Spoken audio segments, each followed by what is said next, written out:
검찰이 이른바 50억 클럽 의혹의 핵심 인물인 박영수 전 특별검사에 대한 구속영장을 청구했습니다. 2021년 9월 대장동 의혹이 불거진 지 1년 9개월 만입니다. 늦어도 한참 늦었습니다. 누구보다 정의롭고 누구보다 청렴해야 할 특검이 뇌물수수라는 불명예스러운 범죄 혐의를 받고 있습니다. 수사는 지체됐지만 사안의 중대성을 고려한다면 재판만큼은 신속히 이루어져야 할 것입니다. 문제는 또 있습니다. 권순일 전 대법관이 연루된 재판 거래 의혹에 대한 수사가 너무 지지부진하다는 것입니다. 재판 거래 의혹은 사법부의 신뢰를 송두리째 무너뜨릴 수 있다는 점에서 철저한 규명이 필요합니다. 특히 유력 정치인과 대법관이 부정한 거래를 한 정황이 발견됐다는 점에서 수사가 지연될 하등의 이유가 없습니다.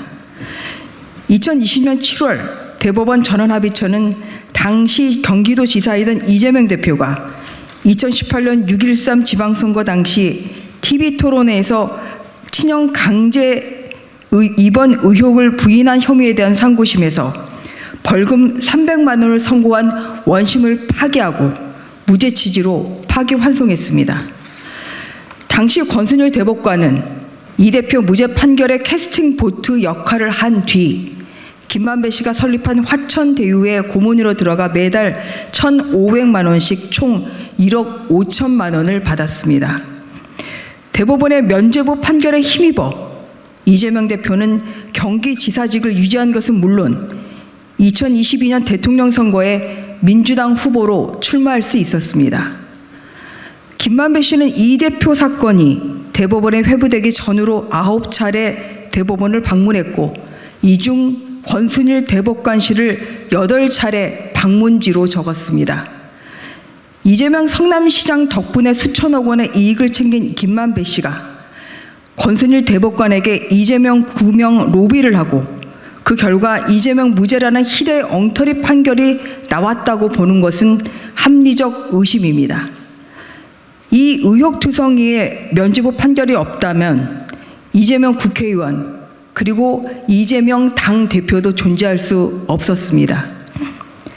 그런데도 검찰이 수사에 더 나아가지 않는 이유는 과연 무엇입니까? 법원 역시 검찰의 영장 청구를 2번이나 기각한 이유는 또 무엇입니까? 지연된 정의는 정의가 아닙니다. 전관예우는 사라져야 합니다. 제 식구 감싸기는 국민의 분노를 불러옵니다. 수사에 성역은 없습니다. 사법부도 예외는 아닙니다.